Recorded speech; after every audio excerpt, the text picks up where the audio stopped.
What's up, YouTube? Posting a video of my new car I finally got. I've been posting videos of my wife's car. She's got that 2008 Hyundai Sonata 3.3 V6 that I've done some videos on. Did that crappy leather cleaning video, and that was my model for that video. That was just testing a video editor that I got, and it kind of turned out crappy. But for an Android phone, I guess I couldn't ask for much more than that. But yeah, here's my new car. It's a 2013 Ford Focus SE with a 2-liter, the base 2-liter TI VCT direct injected motor with 160 horsepower.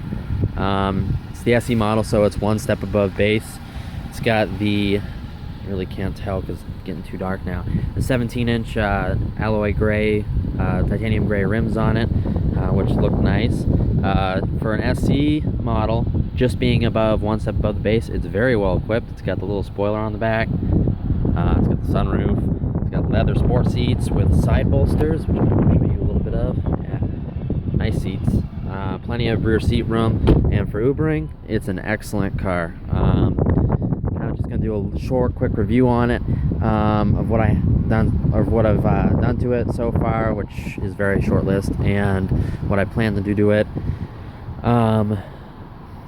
And how I've liked it so far. So it's been a great little car. It is the dual clutch automatic, or technically the auto manual or sequential or whatever the heck you want to call it. To me, it's just an automatic, which I never pictured myself buying, but it's what I got. It's what I could get at the time. And for Ubering, you couldn't ask for anything much better than this. It gets excellent gas mileage. It's still fun to drive. I put almost 10,000 miles on it already. Only had it for a couple months, and it's a great little car for what I do.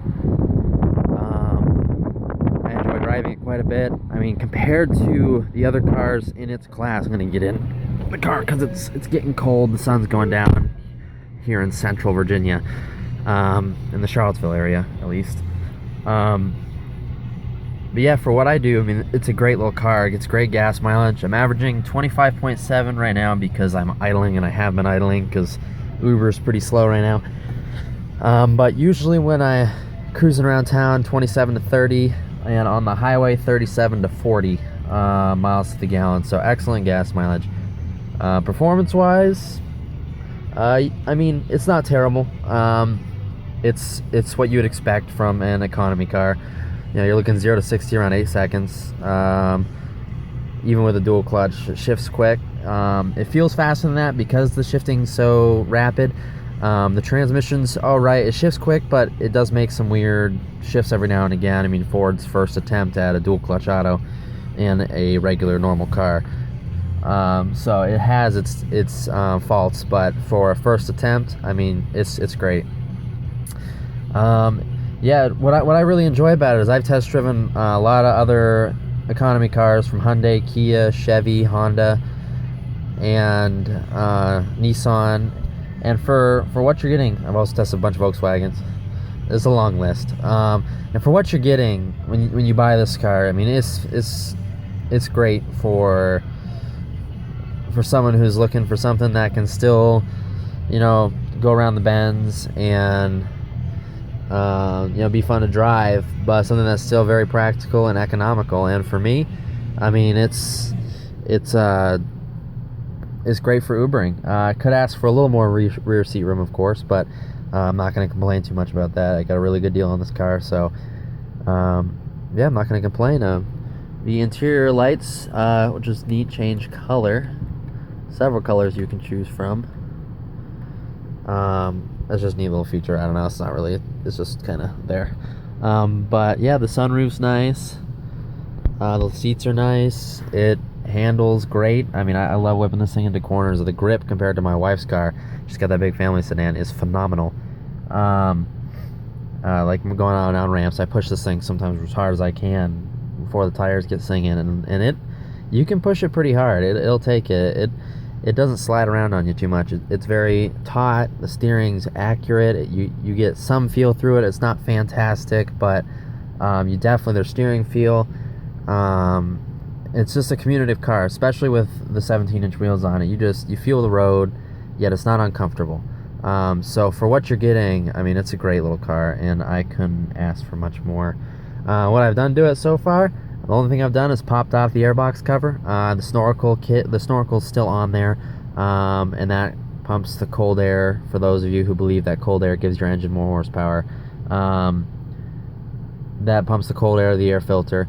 I'm not saying cold air doesn't give your car more horsepower. It's a very minimal difference. Sure, you don't want to be sucking in crazy hot air, obviously, because hot air holds less oxygen, but you do not need freezing cold air. And when you're moving, wind's blowing up inside under the hood anyways, so I mean, the performance isn't, you're not really gonna, it's not gonna hurt anything. But anyways, that's all I've done to it so far. What I plan on doing is just getting some simple, probably some aesthetic mods. Plan on swapping out the stock air filter, which is a pod filter to begin with, which is cool, even though it's white and ugly, for either a green or a cob filter from fsworks.com, and probably some FSWorks stickers.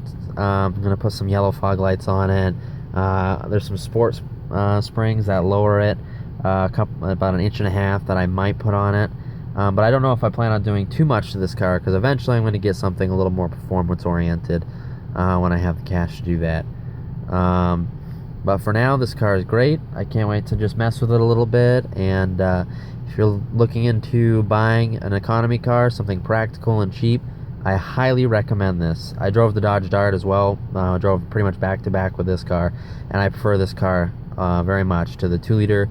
Had the 2-liter Tiger Shark motor in it with a 6-speed auto. The 6-speed auto in that is very impressive. It shifts pretty quick.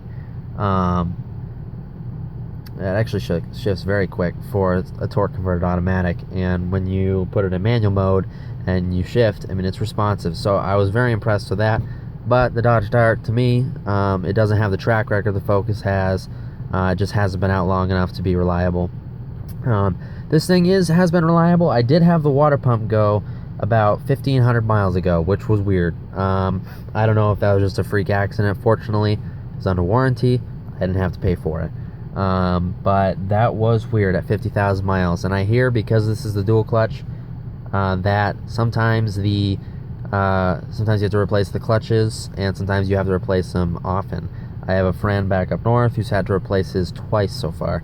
Mine are still fine, 51,000 miles on it, and they are absolutely fine. They shift, they don't slip. I mean, they're great, but I hear that's a problem with some of the Focuses as well. But of course, covered under warranty, so I'm not going to worry about it too much. But if you're looking at getting an eco car, I highly recommend checking out the Focus. It's a lot better than I thought it was going to be. I never saw myself owning something like this, especially being an automatic, because I am a die-hard manual driver. But for doing what I do right now, this is great. So I hope this short, quick review that I've done, has been helpful to those on YouTube looking for a new car. And I hope you subscribe and like my videos. I should be posting some more soon. I have a quick test drive of this coming up, where I just show you the intake sound, what it sounds like right now. So I hope you guys like it, and I hope you guys like and subscribe my videos, and hopefully I'll be posting some more stuff on here soon. So for now, peace out, and we'll catch up with you guys later.